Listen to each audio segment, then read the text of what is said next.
देव तिळी आला, गोडे गोड जीव झाला. साधला हा पर्व काळ, गेला अंतरीचा मळ. पाप पुण्य गेले, एका स्नानींची खुंटले. तुका म्हणे वाणी, शुद्ध जनार्दन जनी. संत तुकाराम महाराज म्हणतात, या मकर संक्रांतीच्या निमित्ताने जणू काही स्वतः पांडुरंग परमात्मा देवच या तिळात आला आहे. तो परमात्मा स्वभावतःच गोड असल्यामुळे त्याच्या गोडव्याने या तिळाला देखील गोडवा प्राप्त झाला आहे. त्या ईश्वराच्या गोडव्याने माझा जीव तृप्त झाला आहे. महाराज म्हणतात, मी या ईश्वर भक्ती व आत्मज्ञानाचा पर्वकाळ साधल्याने माझ्या ठिकाणी असलेला देह अहंकार रूपी मळ नाहीसा झाला आहे. या पर्वकाळी मी ज्ञानगंगेत स्नान केल्यामुळे माझ्या ठिकाणी असलेले पाप पुण्य भेदासह नाहीसे झाले आहेत.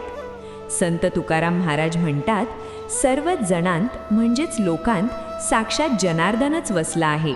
याची अनुभूती आल्याने आता माझी वाणी देखील शुद्ध व गोड झाली आहे. मकर संक्रांतीनिमित्त सर्वांना भक्तिमयी शुभेच्छा. तिळगुळ घ्या, गोड गोड बोला. जय जय रामकृष्ण हरी.